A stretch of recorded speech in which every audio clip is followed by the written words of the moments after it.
Court Captains, a volleyball podcast, where we talk all things Pro Volleyball Federation. I'm Kelly. I'm Nikki. I'm Ian. And today we're talking opening week observations, 2 thrillers and a sweep. But first, don't forget to follow us on Instagram at Court Captains Pod, and look out for us in the YouTube chat on the PVF live stream. We're in there. We're reacting, answering questions if you've got them. Just generally interacting with all the people who are watching. So yeah, which I think that YouTube has proven to be the best place to watch these games. I think so. Have you tried to use either of the platforms that they've advertised as streaming, Stadium Valley? It's actually really interesting. The first match on Wednesday, January 24th, they had like a Nebraska local channel advertised to watch it. And it was like, you can download our app to watch this game. And I did that. I tried really hard and I couldn't find it. And then finally someone was like, oh, it's on YouTube. And that was the You tried to option. Support local news. Yeah. You did your best. Yeah. Yeah, I tried. I think I went straight to YouTube on Thursday's match. And then Friday I tried the Bally app and it wasn't on there. YouTube has been, you're right, the most reliable place to get it so far. Yeah, I'm really interested in what's happening in the behind the scenes there, because why not just advertise YouTube from the start? There must be an agreement, ad revenue, something. So yeah, because I mean, like, it's like we say on YouTube, it's interactive as it's going on. It's easy to watch them on demand the next day. Seems like a good platform to have your stuff on, but maybe it was late. Obviously Bally wanted to say they've got it. So right, totally. Yeah. Well, before we dive in to our first observations, I'm going to do a little corrections corner. A few things that I messed up. Just going to go through real quick. First, Grand Rapids is in Western Michigan. I said Eastern. Nope. Wait, is it? Yeah. And that's how you know we're not from Michigan. It's Western Michigan. West. So yeah, Grand Rapids is in Western Michigan. I said Eastern. Sorry to the residents of the Mitten. Second, I said that the Atlanta owner was the only woman owner. That's incorrect. There are 2 women owners. Carrie Walsh Jennings is the second. That's on me. We talked about her last episode. We just can't count to 2. Correct. So, that's correct. I think I also, like, because she's so volleyball in my head, I was like, the Atlanta owner is the only woman business person. You know, like that. I don't know. Not that Carrie Walsh Jennings is just volleyball now. She's just volleyball. And then number 3, I have corrected my microphone. So sorry to everyone. Yeah, now I've upgraded. I'm professional. How was I to know that my other 2 co-hosts were going to come prepared with microphones? You don't want to know what we're doing on the off times. Additional careers. All right. So thank you. That was Corrections Corner. I think before we want to do match by match analysis on this episode, all 3 matches we want to talk about. I think just like overall things you're noticing about these games, any reactions generally from the first week of play. I think from the get-go, last night's match. So I watched Wednesday's match and then last night, which is Friday. So I missed Thursdays. I noticed a really big difference in just the professionality of like the streaming, and also the announcers were much better on Friday. And I would say Thursday was the worst of them all. Sorry. Oh, really? The quality of the stream, I'm trying to give everybody up. I'll preempt this by saying I want to throw everybody a bone. This is the first week of a brand new season of professional sports. Yes. So people are figuring it out. I don't have any major qualms with this. But the YouTube chat was upset about the quality on Thursday of every time they would do a zoom in of a play, it was such bad clarity that you get almost dizzy. Oh, because it when it zoomed in and when it was fast, oh my gosh, it's like blurred, right? Yeah. So it's varying levels of quality from, I think, both the streaming quality perspective and also the announcers and who's doing play by play. Yeah. So that was also an interesting thing I found on Wednesday. I felt like we were lacking like replays. I Mhm. there were so many plays where I was like, wait, I want to see that again. And the only time that they would cut to replays would be the Bolt 6 technology, which we can talk Yeah. about that later.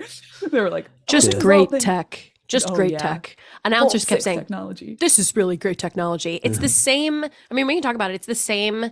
It's a ton of cameras, right? Yep. That Mhm. is tracking the trajectory of the ball and gives Yep. you like a replay of whether it was in and out. Tennis has been using it for quite Yeah. a while. Yes. Yes.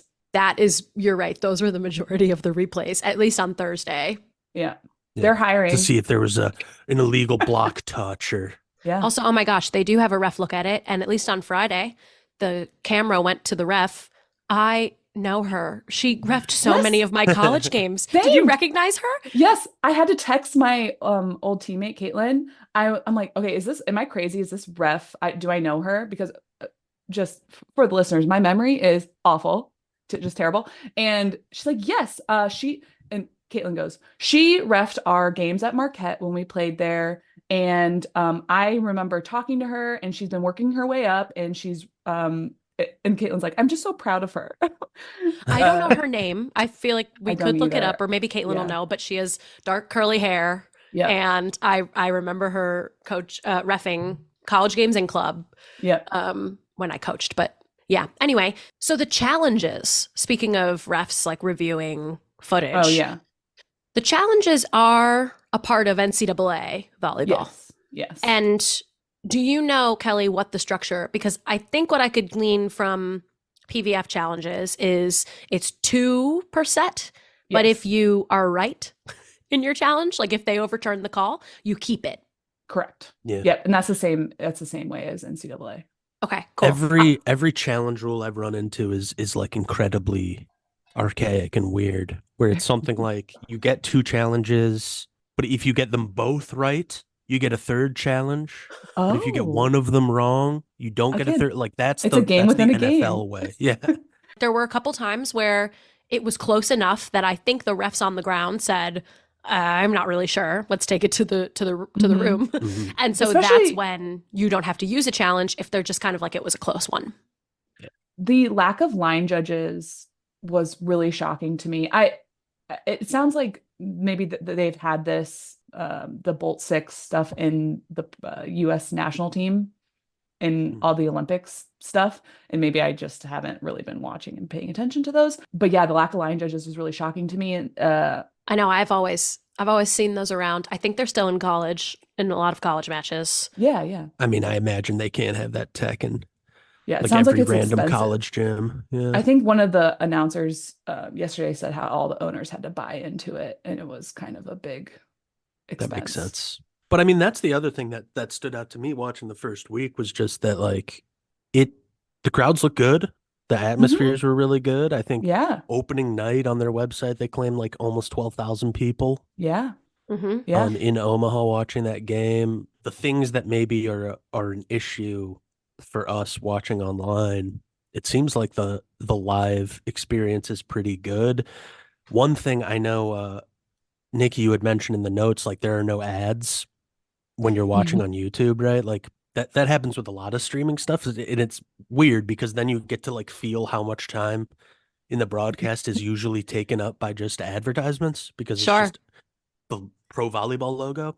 Yeah. The best part is on some of the commercials, they've just let the live stadium audio play Yeah. behind the PVF Yes. logo.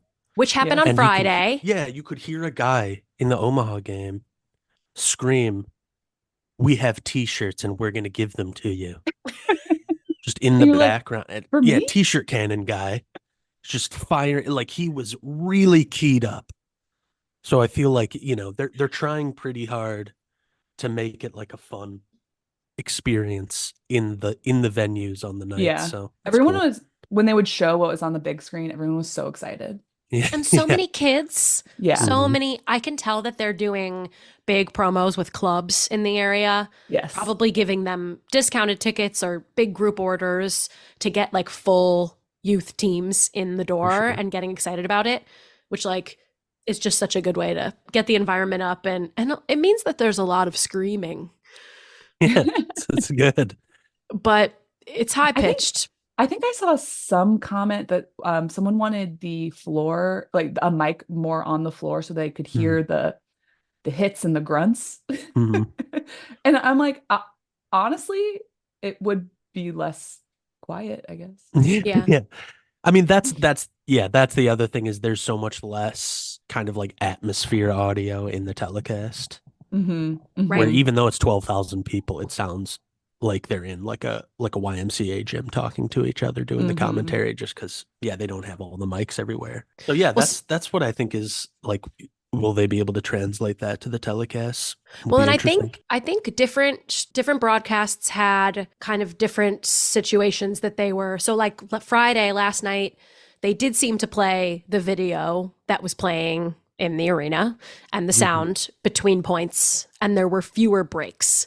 On Thursday, they wouldn't do much of that on Thursday in Grand Rapids, and they would switch right away to just the logo and the same little sound playing over and over again. And I was shocked to see that people were complaining about the lack of ads in the YouTube chat. Like capitalism is just our comfort blanket now. I was like, I was At like, least y'all's just throw favorite something at me. Yeah. y'all's Give favorite me song something. is about to play. Like, you seriously are like, Pepsi would be better here. Like, it was just such a wild to complain. Oh, I can't stand this. Get some ads, make some money. What? I need some visual stimulation at all times. Yeah. Yeah, You there was guys some like need. on the Friday games, there was some like USAV Yeah. footage they were showing. Well, that's the Which alliance. yeah, and I Yeah. guess that's Or true. partnership. The I can't alliance, the remember. We partnership. can't remember which one, but it was one of those. But yeah, like they I don't know, it seems like that's probably something that they're just floating out there. Like we could sell those ads eventually when we show people there are, Yeah. 7,000 people watching the stream.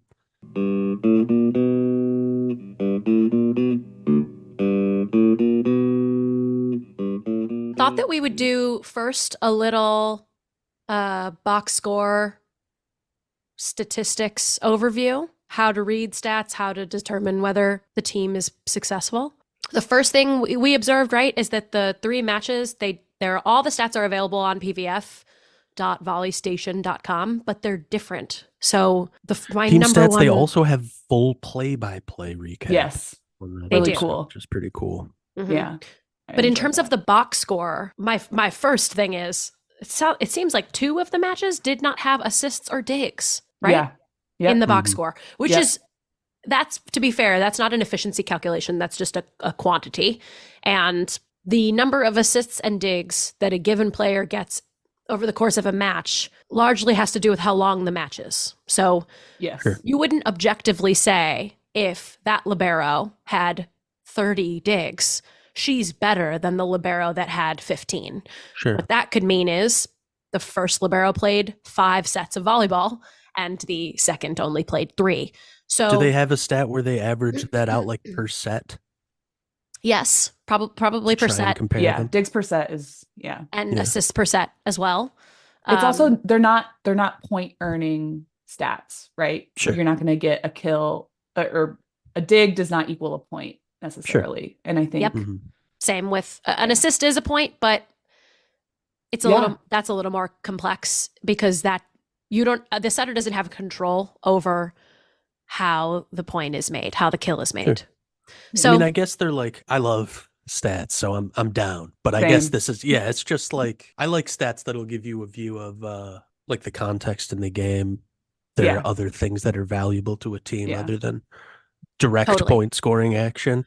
I also think it's interesting, like when like dig numbers are high and you see that block numbers are down. Okay, that means that the block was maybe not as efficient, or the setter on the other side of the net was moving the ball around to get around the block more. And So I think really my just point of critique a little bit is that if you don't give us all of the stats that in volleyball we're traditionally used to, we can't tell the full story quite as well of what was going on. So we need to find like a determine. fan graphs Well- that'll give us in-depth statistics for the PVF games. Maybe they'll give They've us. gotta have them. They've got them. I think that they're just reporting them a little bit differently per hometown. So Let's email the league, have them email them directly to us. hi, can you please add digs Yeah. and assists? Okay, so so first off, if we're going into corrections, in our last podcast, and famously the first the name of our first episode, we are a no spike podcast, right? We don't like the term spike. Now, if we look at the box scores, PDF is using the It's in word there. spike.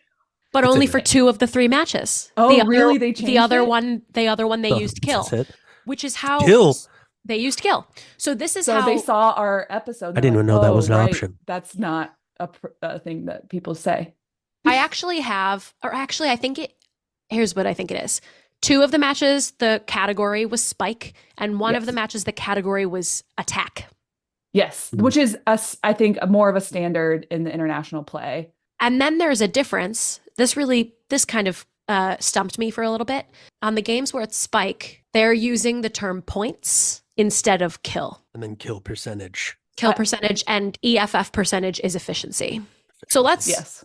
break down Yes. You know what what? we measure on attack I got stats. one other stupid question before No we get stupid question. into the direct stats. Why do 2 players get to have a sweet different colored shirt?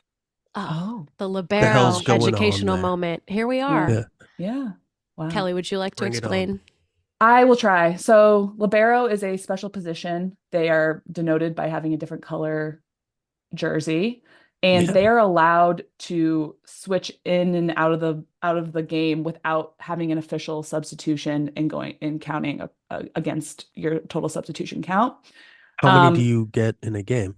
So like 6? Ooh, great question. I'm sure it's different across different leagues. 20? No, that's too high. Damn. I think That's too it's 12. Okay. I think it's 12 per set. Although I'm not positive what it is in PVF, but it's We'd have to a look it up. finite number of substitutions Sure. per set. And there's 2 on a So- team. Can they be on the floor at the same time? No. Just one There, at a time. no.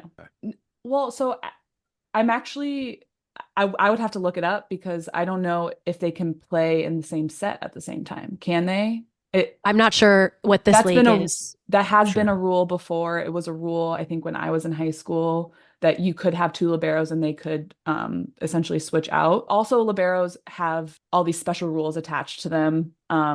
They can't back row attack. They can't set using their hands to the front row attackers in front of the Sure. 10-foot line, which is maybe not the best way of explaining that.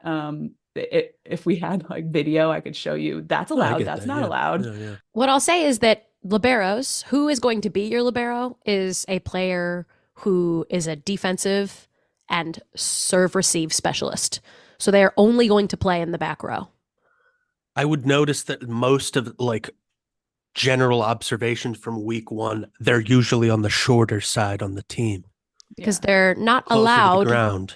to jump. It does and seem better if you're attack the shorter, ball. like you don't want a 7-foot person having to collapse onto the ground all the time to dig stuff out. Although It's kind of chicken or the egg, because if you're playing as a child and you're really not tall, You're pretty short. a coach is just not going to train you as a hitter more often than not. So you specialize, you decide, I'm only going to play back row. I'm not going to be jumping around. I'm going to be taking the first ball throughout the match and staying in the back row. Except I'd have to look this up. I'm pretty sure the outside for the Supernovas in college, she was a libero and switched to an outside and was phenomenal at both positions. Yeah. There are a bunch of players who Sweet. Yeah. And she's have 5'10", skills which across. is quite tall for a libero. All right, Yeah. cool. Yeah. That answers my question. Amazing. Great. So if we look at the attack section on a stat sheet, you're going to see some, which is another word for attempts. What that means is every time you swing and hit the ball over the net, it's an attempt. It's not always going to lead to a kill. It's not always going to lead to the point ending, but you tried. So very similar to an at bat in baseball. You came up to bat and you tried. Would that include like if someone's just launching it over from the back row? Probably not. Okay. It So needs has to be basically, a like, inside the concerted 10-foot. an effort to get a kill, essentially. Okay. There's going to be kills, which means you attempted and the point's over. The other team could not play defense and continue the point. There are errors. So you hit it in the net, you hit it out of bounds. The point ended after your attempt. They're tracking block in this section, which I think means that you were blocked and the point ended. Okay, Yeah. sure. Which I've Like they just stuffed always you. seen if you got stuffed, that's an error. Interesting. Yes. But they just split it out into its own category. Yeah, which I don't mind. I'm fine That's with cool. that too.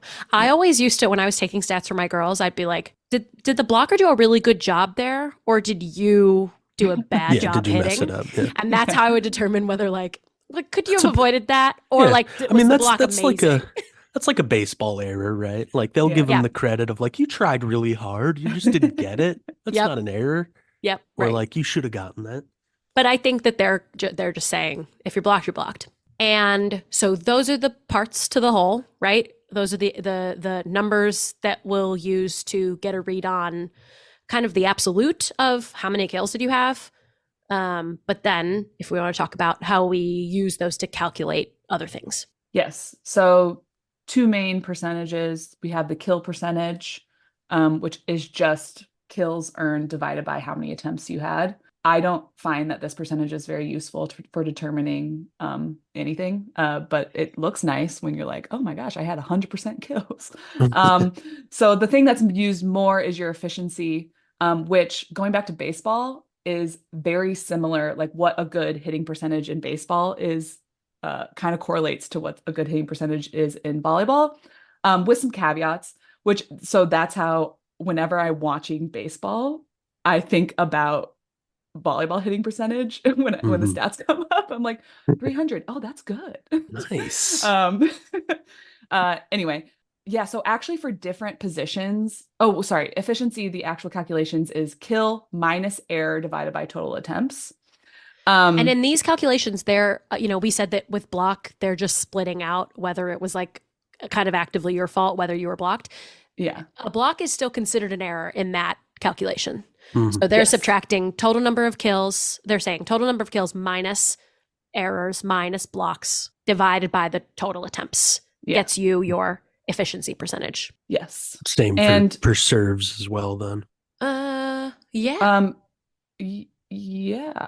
Yeah. I have never used efficiency percentage on never use serve. efficiency. Yeah, efficiency percentage. We can talk about serve. So I'll just do a quick little sidebar. So serving, you have aces and you have errors and you have attempts, right? I always use the rule of you want a 2-to-1 ace to error ratio. So if you are, for every error, you need to try and earn 2 points with your aces. And if you're not doing that, maybe let's reevaluate what you're doing. One announcer, though, said that they're trying for 1-to-1. 1-to-1. I mean, that is better than the negative what I was seeing, which is 1-to-2. And we can talk about the when we no get into 1-to-1 is game worse. analysis. You were saying No, 2-to-1. 2-to-1 ace to error, but what I was seeing, I'm seeing a lot of 1-to-2 ace I to error. see. I mean, erring just to more than shout you're it out, like the first game, Vibe versus Supernovas. Supernovas had 11 serving errors to 5 aces, and the Vibe had 9 serving errors to 2 aces. Yeah. Wow. So they've been serving like butt in the league. Yeah. What's going on? Yeah. Well, we can keep talking. I mean, I think that maybe at this level, you're like really trying. Probably it's harder to get an ace because these back row players are incredible. Yeah. And they're not going to let stuff hit the ground quite as often. And then you're also really, really trying to be aggressive as much as possible. Yeah. It was driving me insane on Friday night's match. There were so many serving errors. I think at the end, one of the announcers called out 22 errors in a 5-set match, which is a lot. I'd have to look up the actual that's correct. stat. It is 22. It ended with 22. Orlando only had 22. Yes, which I did not help them in losing that game. Anyway, we'll get into it. But okay, so back to hitting percentage. Depending on your position, whether your hitting position, whether you're a right side, a middle, or an outside, that kind of what determines what a good hitting percentage is. Because as you probably saw, Ian, outsides get the ball way more than any other position. And that's has to do a lot with how the first contact is for the setter to be able to set other positions. A good hitting percentage for an outside is over 200, over 20%. They list it in a percentage, but I usually talk about it. Sure. I noticed baseball, that too. 200. I've always, like exactly like you said, I've never seen it as like a 2-digit percent. Digits, I've always done point digit. So Yeah. Whatever. And then I would say for a middle, over 300 is good. And right side, middle and right side, I would say over 300 is good. Maybe a little bit lower for right side, just because they can also get those broken play, out of system balls. Actually, if I was being, I think middles should be over 400, but that's maybe a little aggressive for professional volleyball. But Yeah, because they're gonna get most of the attacks that they are running are fast tempo, where the ball's not in the air for very long. The set is not in the air for very long, which means that the other side of the court doesn't have as much time to get ready for that ball. yeah. And most of the time, like the setter is watching the block and is probably only going to set the middle. I mean, the whole goal when they're in system, they're going to want to set where the block isn't. And because of those quick sets, middles likely only get set when the ball is in system. So, Yeah. yeah. Do you know what we're saying when we say in system, out of system? I mean, like phase is the term I usually like, part of the plan, Yeah. right? Like Yeah. if you're in system, you're getting like a good dig, and then setting the where plan you want is everybody's in the right positions. And the plan is a perfect pass or dig on the net in the middle-ish of the court. Yeah. That's always the And then plan. usually they're just setting it to either outside, Totally. Well, when it's in system, you want to go for the middle as much as to the possible. middle. When it's out of system, you can't really reach the middle, is the Sure. idea. You're just slamming it to the outsides. Mhm. All right, that So, was our like- little stat like- corner. Well, then example then. So like Leah Edmond, who plays for the Vibe, 70 some, Yeah. 39% kill percentage seems decent. 23% efficiency. It's really good. That's on 27 Wednesday, points right? off of 70 tries. Yeah, that was the opening night. Yeah, and on Friday she did not have as good of a night, Mm. but she Yeah, was that's set. the other thing is like, She was set think the Vibe- 51 times on yeah. Friday. And I it mean, was 70 on 70 Wednesday. on Wednesday. Those So the outsides, Vibe their played the Vibe arms, played twice in that first week. Mojo hasn't played at all yet. and neither Yeah. has Interesting. Thrill. Yeah, outsides, when you swing that many times, I just don't know how their arms don't fall off. I agree. Another Atlanta Vibe fun fact, daughter of former NFL quarterback Trent Dilfer plays for the Atlanta Vibe. So Tori Dilfer, Yep. dash stringer. Oh, she's very good. She's their setter. Yeah. Yeah. But she got taken out on Friday. Mm. I couldn't tell if that was a performance issue or if that was just let's try some new things. Could have been a little bit of both. New QB. Yeah.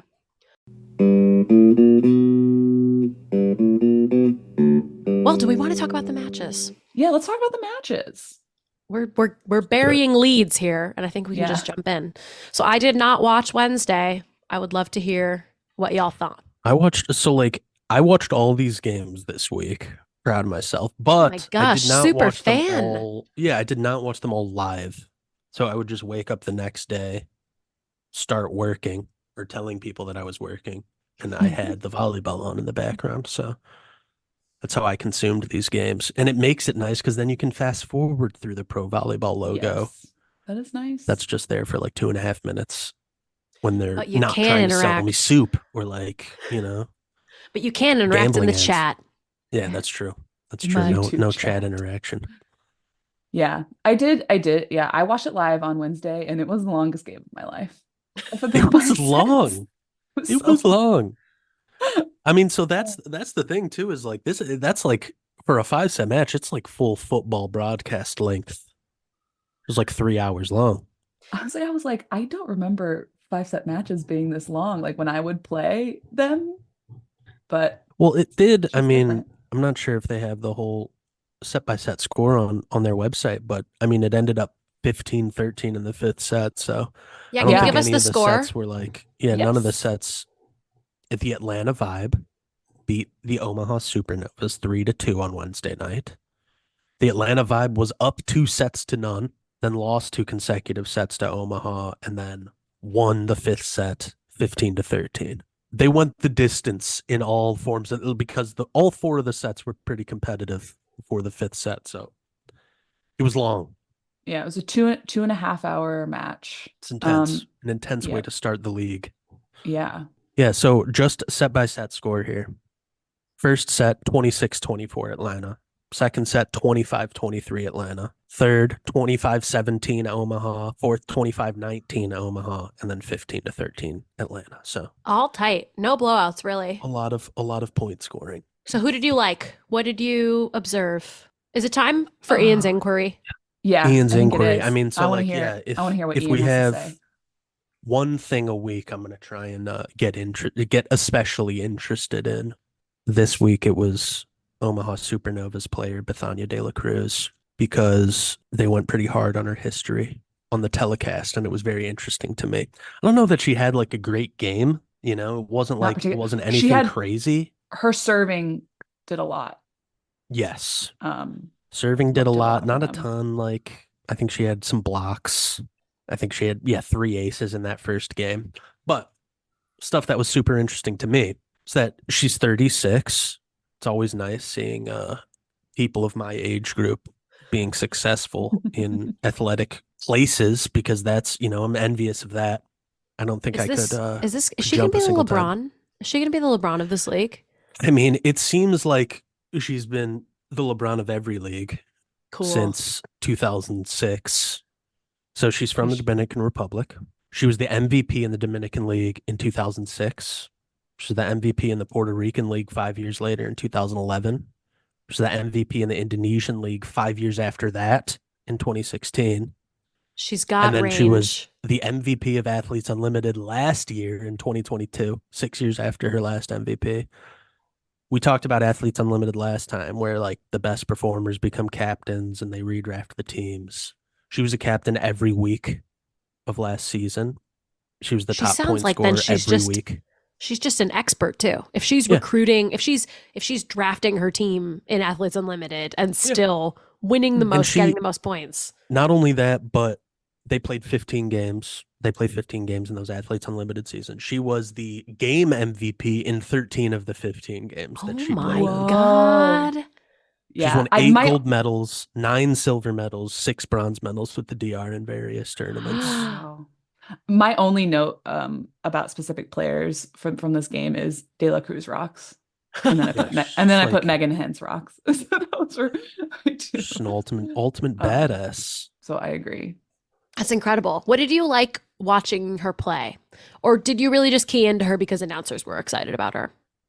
I did mostly because honestly, the first thing I keyed into her on was that she was 36. Yeah. And I was like, oh damn, like that's pretty hardcore. I was pretty tuned into the right side on the Supernovas, because she came out of, they kept talking about how she came out of retirement to join the team. She was just a coach for many, many years after her college career. And then there was a couple that they shouted. I was like, she was just coaching high school volleyball. Yeah. And came out of, Well, that's what you can do. Yeah. If you want to keep doing volleyball as an American person, you can choose to really commit and keep playing pro, and that's awesome. But for the most part, if you want to stay in it, you have to train the next generation. Well, and that I think is the crazy, De La Cruz, she's been a pro volleyball player somewhere in the world since 2005. So I guess at this point she's seen pretty much everything that pro women's volleyball has to offer. I want to know what she thinks in the world. I want to know what she thinks about PVF, because she's been in all these leagues in all these different places. Yeah, agreed. I don't know if we could get her on the record. Yeah, but I think that was the thing that they shouted out on the telecast was, MVP in 4 countries seems pretty good. Sick. Yeah, totally. So one thing that was called out just about the Atlanta team is that it sounds like they had the players help them with assembling the team. So Tori Dilfer was one of those people. Yes, you see. Yes, which I think her name is Tori Stringer now. Sorry. No, I think they were referring to her. Yeah. So I was looking at my stat sheet and I'm like, Tori Dilfer. Who's that? Yeah. So I talked about that last episode. They were like players relations associates who also, some of them are playing themselves, who helped recruit people to this league, basically. Yeah. So you'll see people who played together a lot, which makes sense, of course. Yeah. Yeah. Because I wonder, like, I guess they don't have like a front office, like general manager or anything that would be assembling these teams yet. At Might as well first. let players do Yeah. it. Yeah. Yep. Yeah.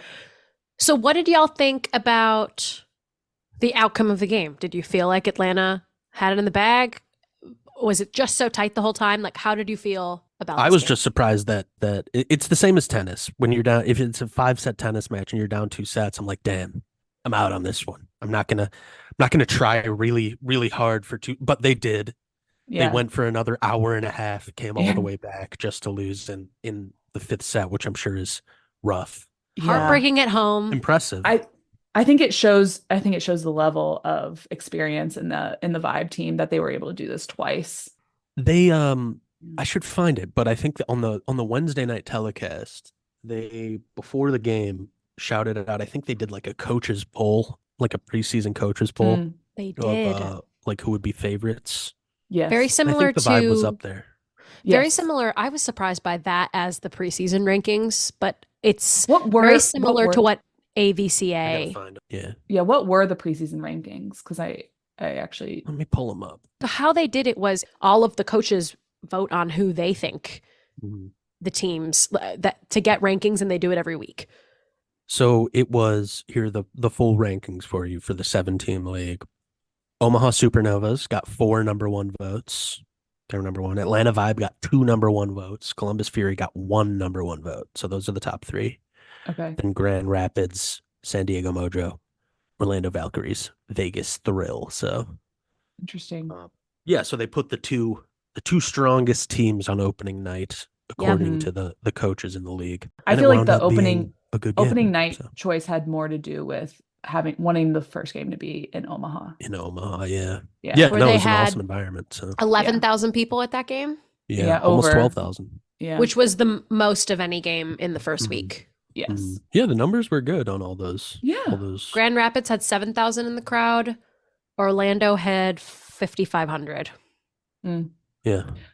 I guess that Um, makes, I mean, just if I had to guess beforehand, I guess that would make sense. There's just more stuff that you can do in Orlando. It's the happiest place Friday. on earth. Any other thoughts from that first match, or should I jump into Thursdays? Let me check out my notes if I had any Real quick, I any guess. stray obs. Let me nail down the stats, right? We talked about stats, Yes. the general sense. Let's use the first game here. So, Queen of My Heart, Bethania De La Cruz. Serve, 17% efficiency on a serve. I don't know what that is. Don't know what goes into that number because she served 29 times, 2 errors, 3 aces. I don't know how much an ace counts. Like an ace would obviously be better than just getting it over.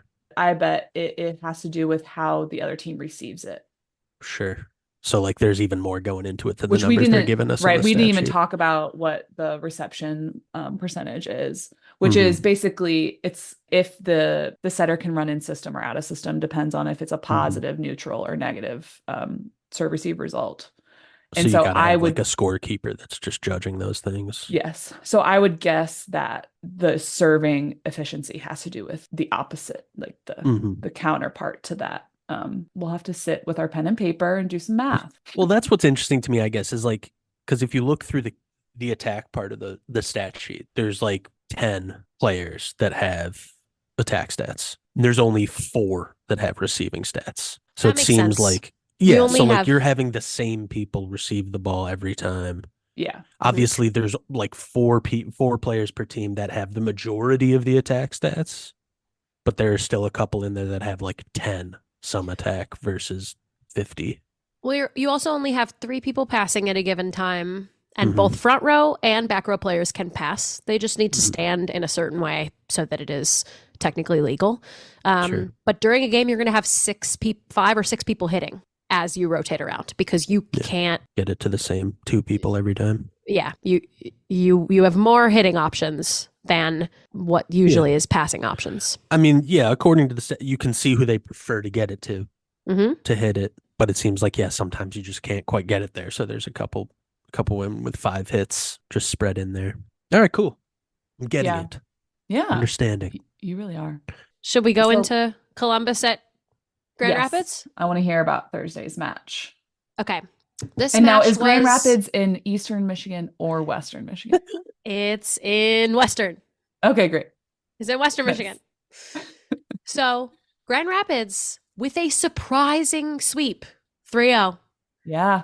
25-17, 25-23, 25-19 against the I was Columbus led Fury. to believe the Columbus Fury maybe had the best young player in the league. And I have I to tell know. you, she did not play. Oh my God.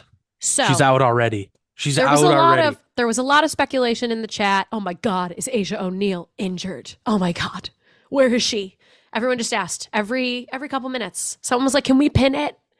Pin the answer." Asia O'Neal is out, but she's been practicing. So some people in there were talking about she had a procedure on her knee in December after the national. This is hearsay.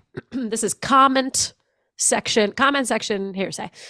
She might have had a little thing with a knee back in December, but we've seen her warming up. We've seen her at practice. They are probably just being careful. They're probably waiting till she's 100% before going into these matches. I think she joined preseason a little late. I'm not too worried about this. Yeah. I Can we mean, speculate on our first PVF contract dispute? Could be Ooh. a contract Are they beefing? dispute? Is she beefing with the front office? I don't. they already remains to filled be those seen. 2 franchise player spots and she really Right? wants it. And she She's needs like, I want it. both the spots, actually. So what I'll say about the roster of Columbus Fury is that there were 2 other notable absences in addition to Asia O'Neal. Megan Courtney is a really solid outside. She had a baby fairly recently. So I don't know when she's coming back. I don't know when she had the baby, but she's not going to play these, at least this first week. She was not playing. Second, Jenna Rosenthal, a really solid middle. She, I think, might be one of the franchise players because I've seen her face on so many of the ads and content. She was also not playing today. People were speculating, maybe just, tweaked a little thing. Maybe he's coming back from an injury. Not 100% injury speculation here, but those are 3 pretty serious attacking options for Columbus. Do you think that they would announce injuries though? No. I think injury speculation is common for every single sport. I don't think they say very extremely clearly what's happening with that. I don't know. That'd be interesting, yeah. Because sometimes don't they say this person injured themselves in most of the time they have to. Like the league has rules. So like the NFL, the league has rules about when you have to put out injury reports and when people have to be on the reports. A lot of that, if we want to go full conspiracy mind, in my mind, is because of gambling. Yeah. Like they need reliable product for gambling. And for fantasy. If people don't know that they're about to put $4,000 down on the Columbus Fury and Asia O'Neal winds up being injured and they didn't know about it, they'd be pissed. Fair. Because people join the YouTube and are like, where's Asia? Where is she? I've got money on this. Is she on okay?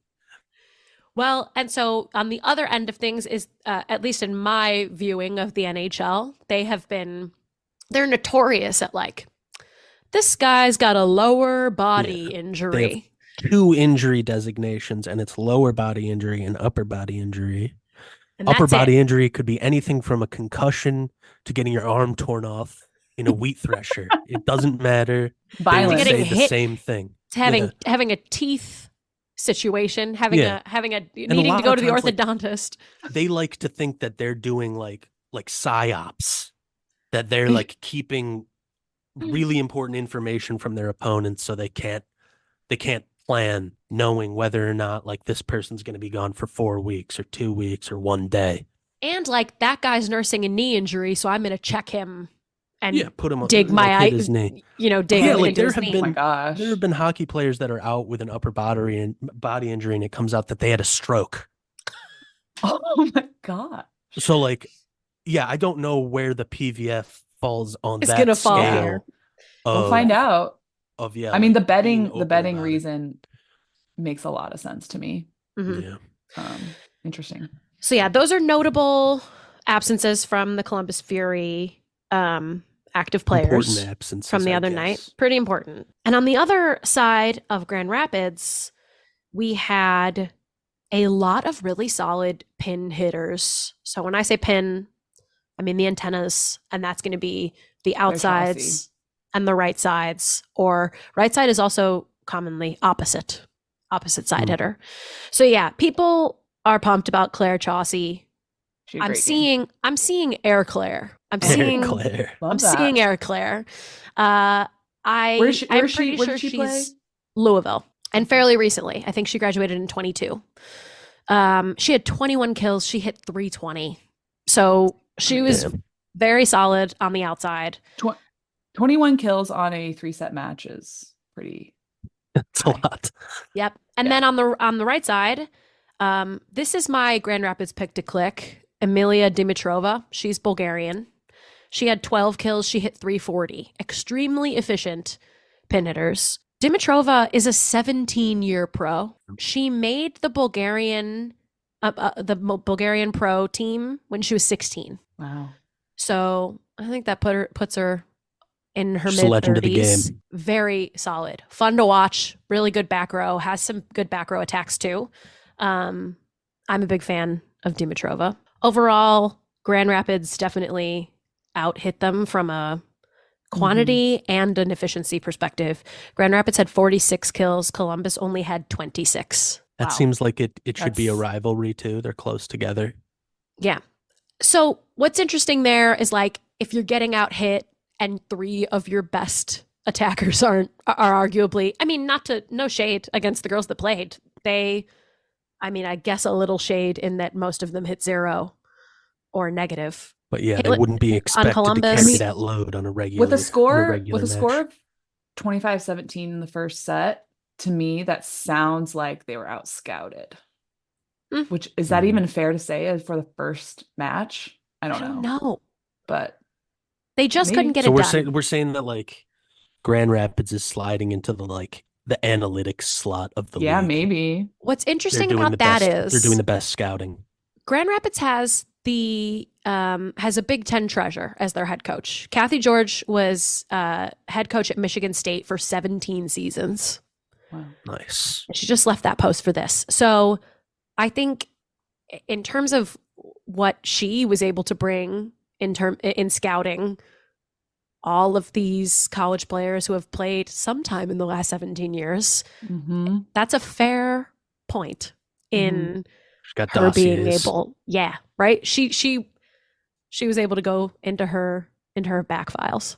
So that's what I got on Grand Rapids Columbus. I thought it was a good match. I thought the energy was really good there. They were having fun. First dominating performance in the league. Yep. It's so funny. It's so funny watching these games, and they'll be like, in the first 3-set match of the Federation history. Like, everything is historical. Of the Federation history.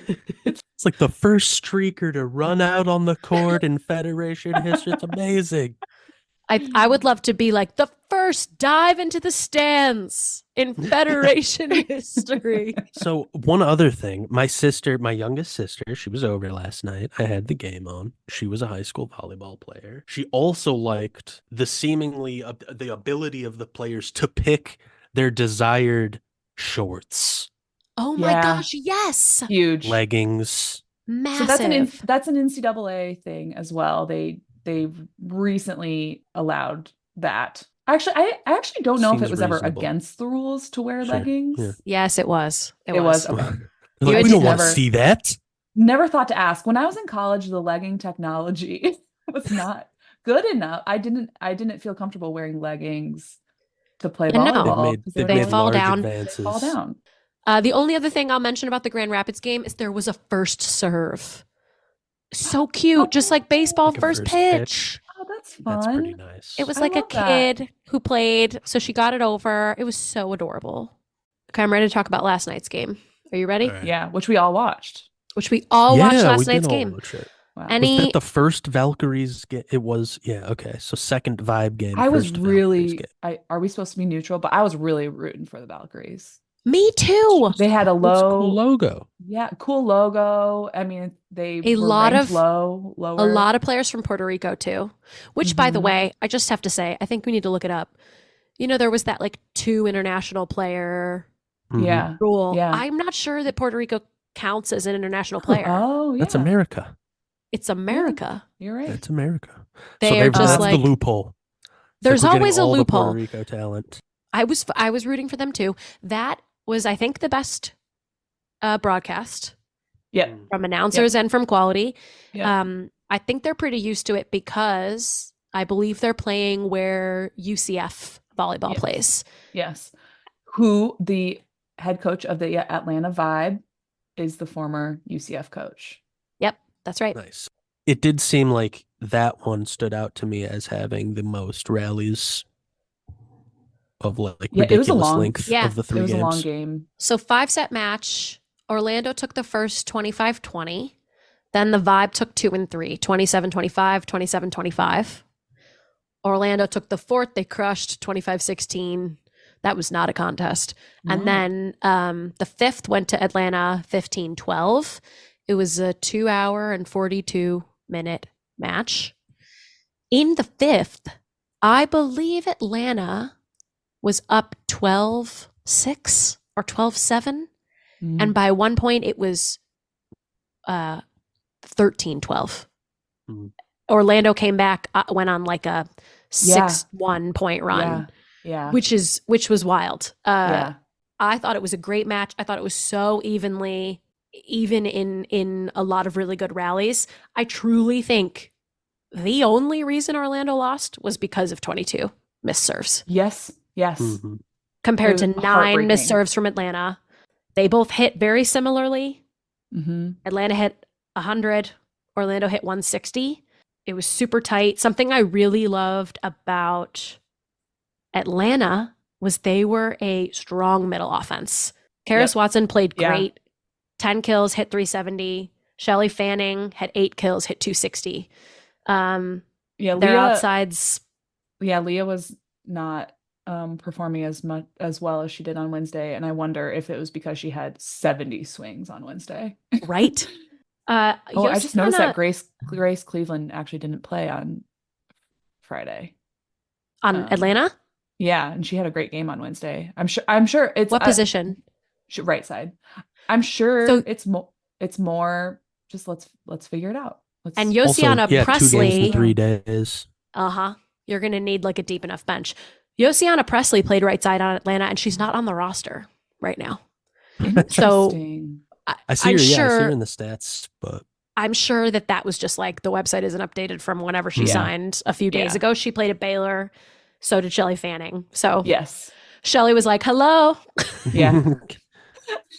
They made a couple Elvis jokes. I was like, "We don't have to." Yeah, it's fine. You don't have to do that. Yeah, we can move past it. I will say on the Valkyries, Adora Ane and Jill Gillen. Yes. I Adora was obsessed with both of them.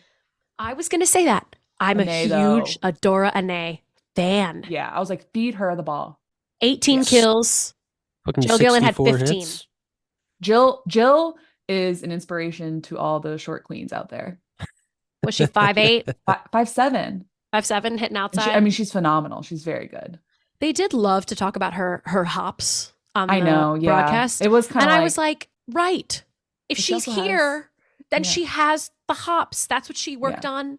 Yeah. Yeah. Also, she's very smart player. Mm-hmm. Played good back row too, I thought. Yes. So not as strong of middles. I'm a big, or not as strong of middle performance from Orlando, but they also played well. They just weren't running quite as aggressively of a middle offense as Atlanta. I thought that they were running Karis on the slide quite a bit. I think she had 3 kills in a row at one point. I mean, it was it was more pin heavy for Orlando. I really like Shayna Joseph. She's a 7-year pro, but she didn't do wonderful. She did not have a good game. I felt like she was kind of streaky. Was one of the big problems. She had some good blocks. And she's a great energy, and I think she is a great in a tough time. She will get a solid block. Like she's super competitive. I'd love to see her have a better game next time. I think she will be a very big contributor to them in the future. Totally. Yeah, I think that'll be interesting over the next couple of weeks just to see like where each team kind of falls in terms of what they're trying to do, how they're trying to run their offense and stuff. Yeah. So. I think Orlando might not play for a week. Wow. What the Vibe did this week, I think that San Diego Mojo do next week, where they've got 2 games, 3 days. And Well, is it let's talk- true that Oh, the Thrill don't play their first until February 7th? Mm-hmm. It must have just been getting stuff sorted out in I their wonder, in-house. yeah, if it's venue scheduling and stuff venue like that. scheduling. Yeah. Yeah. I was But gonna it's a- say, like, let's talk about next games. What's coming up next? Sure, yeah. Yeah, looks like Thursday, Feb 1, we've got San Diego at Atlanta. Just get going, Atlanta. That 3 matches before the Thrill even plays one. I know. It'll be fun Yeah, to watch dang. them on their home court. Yes, Yeah. totally. See how that changes things. Saturday, But Mojo at Omaha. So Super San nervous. Diego's just on the road for their first 2 matches. Yep. So they gotta go from Atlanta to Omaha. I guess that's a little easier of a transition from Vibe had to go from Omaha to Orlando. Depends. That's Like, that's how a are rough they? We don't that's know a rough yet. travel. Yeah, what are they on, a bus? I It's a think they long fly. drive. They gotta fly. Flying. Yeah. Are they flying coach? Could I accidentally Oh, yeah, be I'm sitting sure. next to a Vibe player on a Yeah. flight? I'm sure. Let's head them up. Like, I'm too big for airplane seats. Yeah. There's some women that are like 6'5" in the league. Yeah, they've been dealing with It's this rough. for their lives. I know. So yeah, two big matches next week. Thursday and Saturday. Mojo twice. We get to see what It's the they're Kerry about. Walsh Jennings. I'm excited. Yeah. I'm excited to see launch. Mojo play. Me too. It's only 2 games before the next week's pod, so we'll see how they do. It's going to be a Mojo heavy pod. Mojo heavy. Ian, you gotta figure out if they're your true I know. if they're I your mean, true the fave. Omaha really they made a play for me because Mojo's just not. They haven't been out for the first week. And you so. love Bethania. Betty, Yeah, as they call her. just great, Yeah. freaking great. Yeah. So yeah, I don't know. We're gonna have to see. I'm gonna have to see who my favorite is on Mojo. We'll do a deep dive on something. Love Absolutely. it. So thanks for listening to Court Captains, a volleyball podcast. Don't forget to follow us on Instagram at Court Captains Pod. And if you have a question, send us an email, courtcaptainspod@gmail.com. Yeah. Thank you, Ian, for joining us again this week. Thank you for having me. Thank you for contributing regularly so far. Yes. And don't forget to be the captain of your court. Nailed it. Have a good week. Bye. See you soon.